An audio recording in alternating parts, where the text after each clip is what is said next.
Royal Challengers Bangalore വനിതാ premier league ചാമ്പ്യന്മാർ. ഫൈനലിൽ ഡൽഹി ക്യാപിറ്റൽസിനെ 8 വിക്കറ്റിനാണ് തോൽപ്പിച്ചത്. മലയാളി താരം ആശാ ശോഭനയുടെ പ്രകടനവും ഫൈനലിൽ നിർണായകമാക്കി. റോയൽ ചലഞ്ചേഴ്സ് ബാംഗ്ലൂർ ഫ്രാഞ്ചൈസിയുടെയും ആരാധകരുടെയും 17 വർഷത്തെ കാത്തിരിപ്പ് തീർന്നു. IPL-ൽ കിട്ടാത്തത് വനിതാ പ്രീമിയർ ലീഗിൽ കിട്ടി.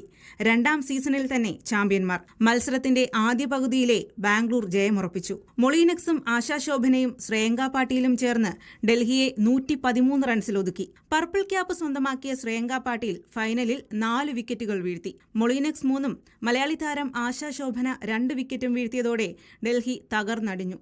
44 റൺസെടുത്ത ഷെഫാലി വർമ്മ മാത്രമാണ് തിളങ്ങിയത്. 8 വിക്കറ്റും 3 പന്തും ശേഷിക്കെ ബാംഗ്ലൂർ അനായാസം ലക്ഷ്യത്തിലെത്തി. എലീസ് പെറി 35 റൺസെടുത്ത് പുറത്താകാതെ നിന്നു. സോഫി ഡിവൈൻ 32-ഉം ക്യാപ്റ്റൻ സ്മൃതി മന്ധാന 31 റൺസുമെടുത്തു.